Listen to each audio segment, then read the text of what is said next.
श्री स्वामी समर्थ, जय जय स्वामी समर्थ. स्वामींचं नाव घेऊन मी आजच्या ह्या नवीन व्हिडिओला सुरुवात करते. हिंदू धर्मात पितृपक्षाचे विशेष महत्त्व आहे. पितृपक्षाला श्राद्ध पक्ष असेही म्हणतात.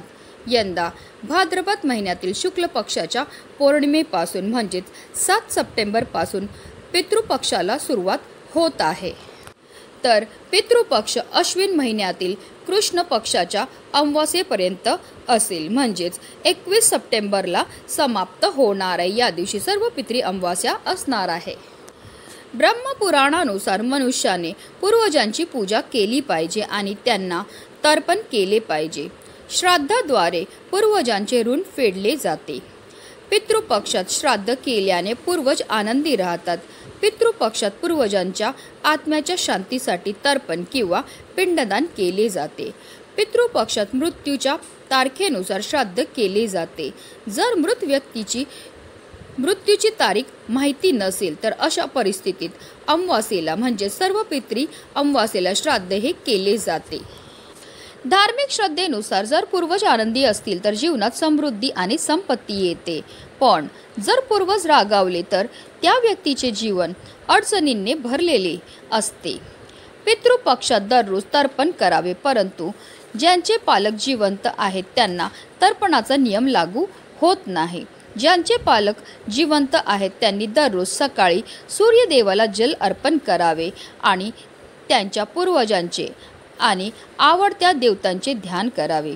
जर आई वडील हयात नसतील किंवा दोघांपैकी एक हयात नसेल तर त्यांनी पितृपक्षात दररोज दक्षिणेकडे तोंड करून तर्पण द्यावे. तर्पण नेहमी पाण्यातून दूध आणि तीळ मिसळून करावे. पितृपक्षात गायीसाठी चारा किंवा अन्न तयार करावं. पहिली भाकरी गायीला खायला द्या. असे केल्याने देवी देवताचा आशीर्वाद मिळतो.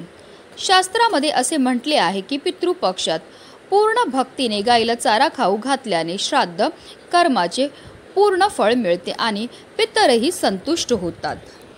पितृपक्षात दररोज सकाळी आणि संध्याकाळी दक्षिणेकडे तोंड करून पूर्वजांच्या नावाने दिवा लावावा. असे मानले जाते की पितृपक्षात पूर्वज दक्षिण दिशेकडून पृथ्वीवरील त्यांच्या नातेवाईकांकडे येतात.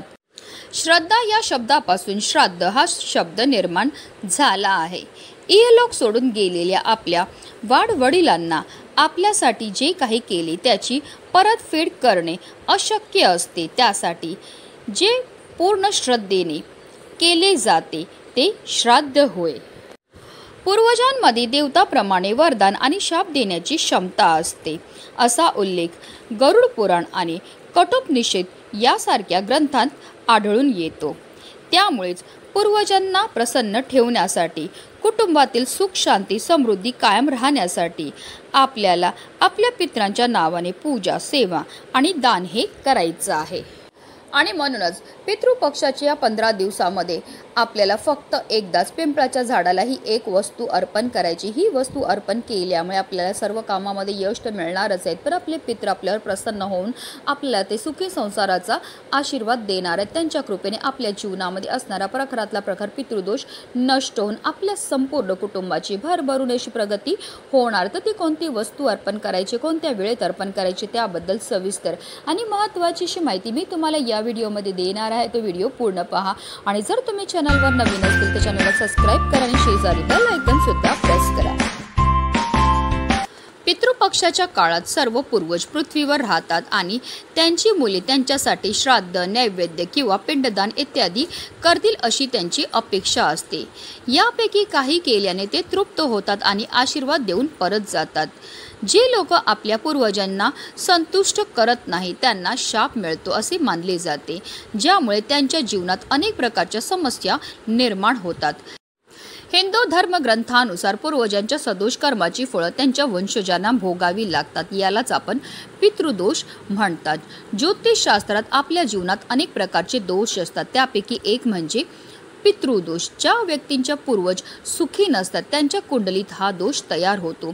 दरवर्षी येणाऱ्या पितृपक्षात पितरांचे श्राद्ध न केल्याने, श्राद्धविधीत भाग न घेतल्याने आणि पितरांच्या आत्म्याच्या शांतीसाठी पूजा न केल्याने हा दोष प्रबळ होतो आणि सर्व प्रकारच्या समस्या जीवनात निर्माण होतात. या दोषामुळे कुटुंबात अस्वस्थता, प्रगतीत अडथळे, अचानक आजारपण, संकट, संपत्तीची कमतरता, सर्व सुखसोयी असूनही मनातील असंतोष इत्यादी अडचणी निर्माण होतात. त्याचबरोबर आपल्या मुलांच्या विवाह जुळण्यामध्ये समस्या येतात, संतान प्राप्तीमध्ये समस्या ह्या निर्माण व्हायला लागतात. आणि म्हणून जर तुमच्या आयुष्यामध्ये सुद्धा अशा प्रकारच्या समस्या निर्माण होत असतील तर आवर्जून येणाऱ्या पितृपक्षामध्ये आपल्याला आपल्या पितरांकरता दान हे करायचे, तसेच आपल्या पितरांची सेवा आणि पूजा सुद्धा करायची आहे.